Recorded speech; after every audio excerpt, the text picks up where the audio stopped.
Right, ఇక తెలంగాణకి వెళ్దాం. తెలంగాణలో 2 స్థానాలకు బీజేపీ అభ్యర్థుల్ని ప్రకటించింది. ఖమ్మం నుండి తాండ్ర వినోద్ రావు, వరంగల్ నుండి ఆరూరి రమేష్ పోటీ చేయబోతున్నారు.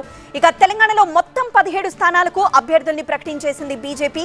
అయితే జలగం వెంకట్రావుని మాత్రం బీజేపీ పక్కన పెట్టింది.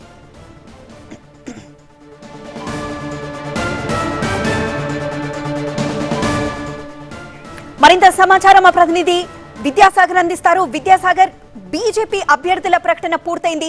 సో వారి బలాబలాలేంటి? మరోవైపు జలగం వెంకట్రావుని ఎందుకు పక్కన పెట్టింది?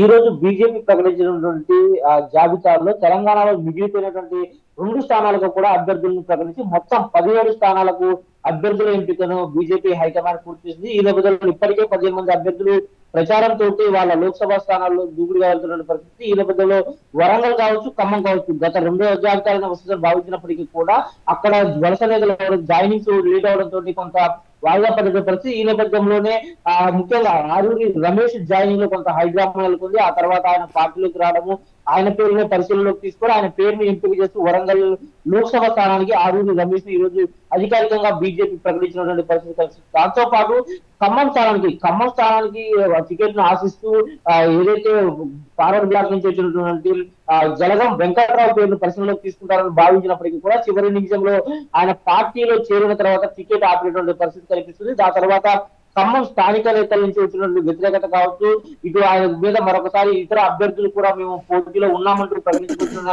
నేపథ్యంలో కొంత పరిశీలన తర్వాత ఆయనను ఎక్కువ మంది వ్యతిరేకిస్తున్నటువంటి నేపథ్యంలో ఆయనను పక్కకు పెట్టి గతం నుంచి కూడా అక్కడ ఖమ్మం పార్లమెంటు స్థానాన్ని ఆశిస్తున్నటువంటి తాండ్ర వినోద్ రావు అయితే అధిష్టానం మొగ్గు చూపుతున్నటువంటి పరిస్థితి కనిపిస్తుంది.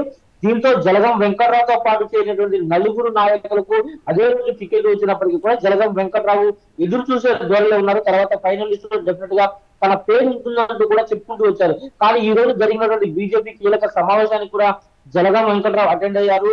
ఆయన ఈ రోజు వచ్చే జాబితాలో తన పేరు ఉంటుందంటూ కూడా ఆశాభావం వ్యక్తం చేసిన పరిస్థితి కనిపిస్తుంది. కానీ హైకమాండ్ మాత్రం ఖమ్మం స్థానిక నేతలు కావచ్చు, ఖమ్మంలో ఉన్నటువంటి కీలక నేతల అభిప్రాయాలు, అభ్యంతరాలను పరిగణలోకి తీసుకున్న తర్వాత తాండ్ర వినోద్ రావును బరిలోకి నిలుపుతూ ఈ రోజు ప్రకటన చేసిన పరిస్థితి. ఇక అంతకుముందే జలగం వెంకట్రావును ఆపడానికి కారణము అక్కడ నామా నాగేశ్వరరావు బీఆర్ఎస్ నుంచి బీజేపీలోకి జాయిన్ అవుతున్నట్టు కూడా పెద్ద ఎత్తున ప్రచారం జరిగింది. రాష్ట్ర నేతలను కాదని ఏదైతే ఆయన ఏదైతే టీడీపీతో ఉన్నటువంటి అనుబంధంతో ఏపీలో కూటమిగా ఉన్నటువంటి టీడీపీ బీజేపీ పొత్తులు కనుక అక్కడ ఖమ్మంలో ఉన్నటువంటి ఓటర్లు పోలరైజ్ చేసేందుకు టీడీపీ క్యాడర్ అంతా కూడా ఎక్కువగా ఉంటుంది కాబట్టి అక్కడ ఆయన టీడీపీ తరపున ఏదైతే ఏపీలో ఉన్నటువంటి పొత్తు కారణంగా ఇక్కడ టీడీపీకి అభ్యర్థిగా దింపేటువంటి యోచనలో ఉన్నట్టు కూడా పెద్ద ఎత్తున ప్రచారం జరిగింది. కానీ వాటన్నిటికీ కూడా ఎలాంటి సమాధానం రాలేదు. ఎందుకంటే అది ప్రచారానికే పరిమితమైన తప్ప ఇప్పటి వరకు పెద్ద హైకమాండ్ బీజేపీ హైకమాండ్ తో చర్చలు జరిపారు తప్ప ఎక్కడా కూడా రాష్ట్ర నేతలతో తాను పార్టీలకు వచ్చేటువంటి అంశానికి కూడా చర్చించినటువంటి దాఖలాలు అయితే మనకి కనిపించలేదు. ఈ నేపథ్యంలోనే